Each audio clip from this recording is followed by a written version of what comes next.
মেজে ধুয়ে শুকিয়ে is my delicious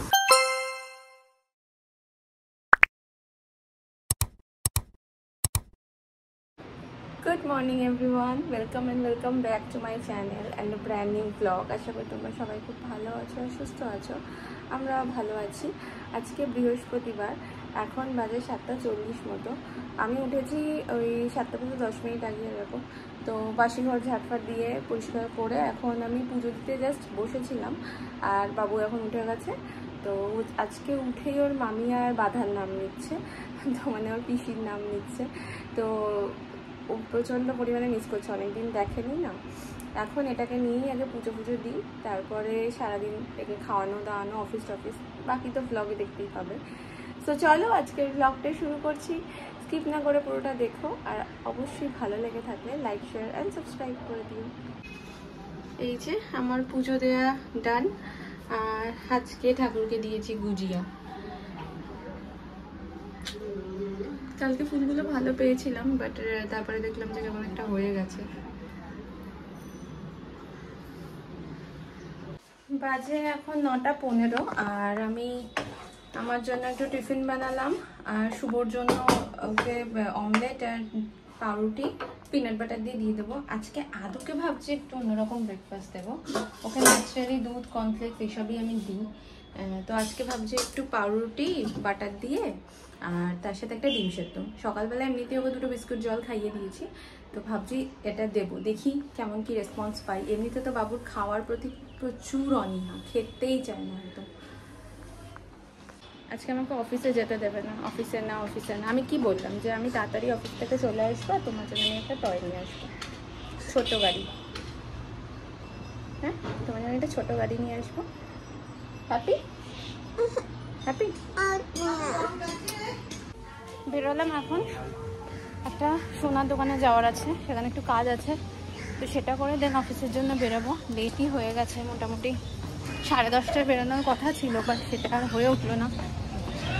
তো সেটা করে দেন বেরিয়ে যাবো।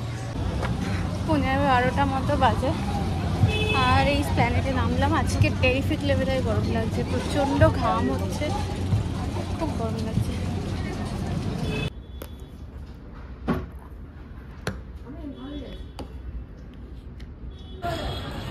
বাবা, আকাশে পুরো একদম মেঘ, বৃষ্টিটা নামবে বলে তাড়াতাড়ি বাড়ির দিকে যাই। একটু ওয়েদারটা ঠান্ডা ঠান্ডা হলো, হাওয়াটা দিচ্ছে। যা, তোদের এত তারা, তোরা যা।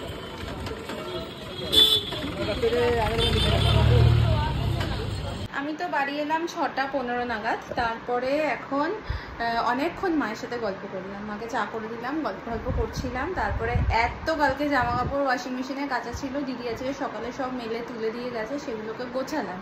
এখনও বিছানা চাদরটা গোছানো বাকি। তারপরে ফ্রেশ হয়ে জামা কাপড় চেঞ্জ করে দেবো আমি সন্ধ্যে। আর আজকে প্রচণ্ড পরিমাণে কোল্ড কফি খেতে ইচ্ছে করছে, তাই জন্য আমি আসার সময় একটু আইসক্রিমও নিয়ে এসেছি, ভ্যানিলা আইসক্রিম, আর এসে আগে একটু বরফ করতে দিয়ে দিয়েছি ফ্রিজে। তো এখন এটা করে কোল্ড কফি বানাবো।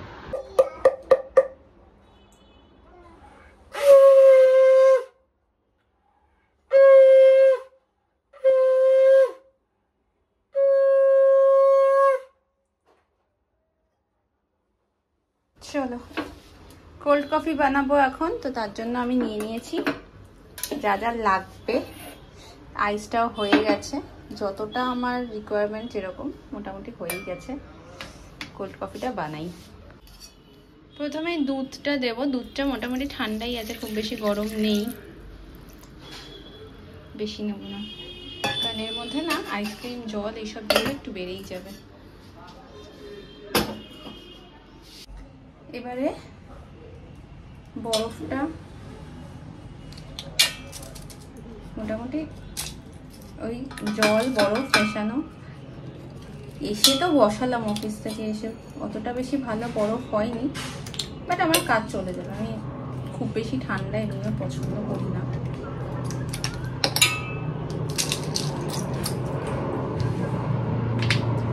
এবারে দেবো হচ্ছে আমি কফি। আমি একটু স্ট্রং কফি পছন্দ করি। এই চামচটা না ঢুকবে না।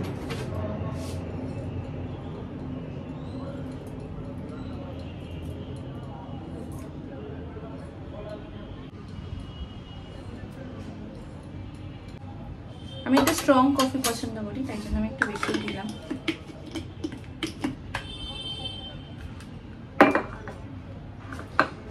এরপরে দেব হচ্ছে চিনি, আর একটু কম চিনি খাই, বেশি দিলাম না। মানে চিনিটা না সরু দানা চিনি, আর ইয়েটাও কিন্তু খুব, দেখো আইসক্রিমটা গলে গেছে।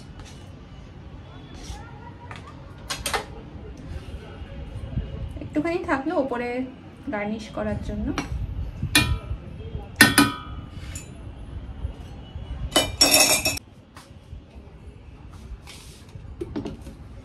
এবার মিক্সিতে ঘুরিয়ে নিলেই কোল্ড কফি। মিক্সিতে ঘুরিয়ে নিয়েছি, অ্যান্ড কফি কালারটা ভালোই এসছে। একটু আইসক্রিম না আমি নিচে দেবো, আর চকলেট সিরাপটা থাকলে আরো সুন্দর লাগতো গার্নিশ করতে, বাট সেটা নেই, আর কি করা যাবে।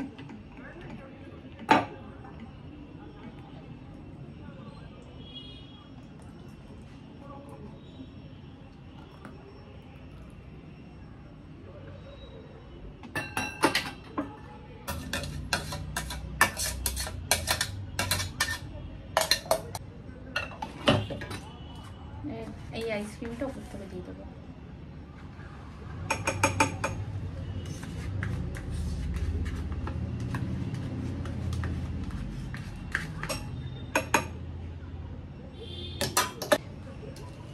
একটু বরফ আছে, সেটাও দিই। চলো, রেডি আমার কোল্ড কফি। কোল্ড কফি বানানো তো 5 মিনিটের কাজ, বাট এই যে জিনিসপত্রগুলো এগুলো পরিষ্কার করতে লাগবে আরো 10-15 মিনিট। সবকিছু মেজে ধুয়ে শুকিয়ে জায়গাটা জায়গায় রাখা, আরো তখন মনে হয় যে না বাইরে থেকে খেয়ে নিই ভালো। ও ভালো কথা, এটার উপরে আমি একটু কফি পাউডার দিয়ে দিই, তাহলে দেখতে একটু ভালো লাগবে। হাতটা মুছে নিই।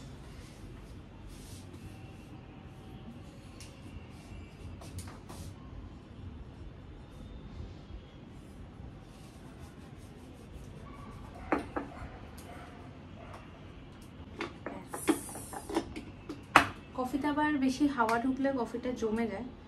আমি শীতকালে প্রচন্ড লেভেলের কফি খাই। আমি অতটা চা লাভার না, আমি প্রচন্ড কফি খেতে পছন্দ করি। শীতকালে প্রত্যেকদিন অফিস থেকে এসে আগে আমি কফি খেতাম। দেখাচ্ছি তোমাদেরকে কেমন দেখতে হয়েছে। And here is my delicious. দেখতে দেখেছো? দোকানের থেকেও বেস্ট দেখতে হয়েছে আমার মনে হয়। দোকানে এটা খেতে গেলে 100 টাকার কমে তো কোল্ড কফি পাওয়া যায় না। আর এখানে আমার দুষ্টুমি করছে, এই যে সব গাড়িগুলোকে এখান থেকে সাজাবে, পুরো ঘর ছেড়ে ওইখানে এসে খেলবে। আরও না কোল্ড কফিটা আইসক্রিম পড়লে যেন আরও একটু ভালো টেস্ট লাগে। কালকে থাম্বনেলটা তাহলে এটাই দেব। দেখো বাই দ্য ওয়ে, এই নোয়াটা না তোমাদের সাথে একটা জিনিস শেয়ার করা হয়নি। আমার একটা পলা বেড়ে গেছিলো, তো আজকে গেলাম এই পলাটাকে চেঞ্জ করে, যে সোনার পাত্তা বসিয়ে দিল, আর এই নোয়াটা নিলাম, রূপোর 3 ধাতুর নোয়াটা নিলাম। সোনার এখন যা দাম, আর আমার নোয়াটা আগে যেটা পরতাম সেটা একটুখানি ভেঙে গেছে সোনাটা, তো আমি সেটা পরার রিস্ক নিচ্ছি না, তো এখন এটা এনজয় করি। কোল্ড কফি না সামহাও এই স্ট্র দিয়ে খেতে বেশি ভালো লাগে। থ্যাঙ্ক গড আমার ঘরে একটু স্ট্র ছিল। স্ট্র দিয়ে কোল্ড কফি খাওয়ার মজাই একটা আলাদা, যেটা আমি চুমুক দিয়ে খেতে পাচ্ছিলাম না সেই মজাটা। ট্রাস্ট মি, পুরো রেস্টুরেন্টের মতো হয়েছে। একটুও বাড়িয়ে বলছি না, নিজে বানিয়েছি বলে, পুরো রেস্টুরেন্টের মতো হয়েছে। নিচে আসলাম, রাতে আজকে পেঁপে আলুর তরকারি আর রুটি। তো পেঁপেটা আগে একটু ভেজে নেব, তারপরে আলুটা দেবো। একটু মিষ্টি মিষ্টি হয় পেঁপে আলুর তরকারিটা খেতে, কিন্তু বেশ ভালো লাগে। একটু শুধু আদা জিরা বাটা বা আদা বাটা আর জিরা ধনে গুঁড়ো দিয়ে বেশ টেস্টি হয় কিন্তু। সব মশলা টশলা দেওয়া হয়ে গেছে, এবার এটাকে একটু ভালোভাবে কষিয়ে নিই, তারপরে জল দিয়ে সেদ্ধ হলেই হয়ে যাবে আমার পেঁপে আলুর তরকারি। আর কালকে হবে ডিম কষা, তো ডিম কষার জন্য আলু রসুন আর আদা আমার ছাড়ানোই থাকে, একটু পেঁয়াজ কেটে দেবো, তরকারিটাও রেডি হয়ে যাবে। তাহলে 11টা বাজতে 3 মিনিট বাকি। আর কালকে যাব মাম্পির বাড়ি, তো তার জন্য ব্যাগ ট্যাগ গুছিয়ে রাখছি, কারণ সকালবেলা প্রচণ্ড ব্যস্ত থাকবো কাজে, তো সময় হবে না। আমারও ব্যাগটা গুছিয়ে তো একটু কাজ সেই জন্য এগিয়ে রাখলাম। আর এবারে আমিও ফ্রেশ হব, তারপর আদুকে ঘুম পাড়াবো, একটু গাটা ধুয়ে নেবো, প্রচণ্ড টায়ার্ড লাগছে, আর একটু মুখ চোখও ফ্রেশ করবো। সো চলো আজকের ব্লগটা এখানে শেষ করছি। যদি এতদূর পর্যন্ত দেখে থাকো আর কিছু ভালো লেগে থাকে then please do like share and subscribe my channel. দেখা হবে আবার নেক্সট ব্লগে। টিল দেন সবাই খুব ভালো থেকো, মজায় থেকো। Good night, bye bye.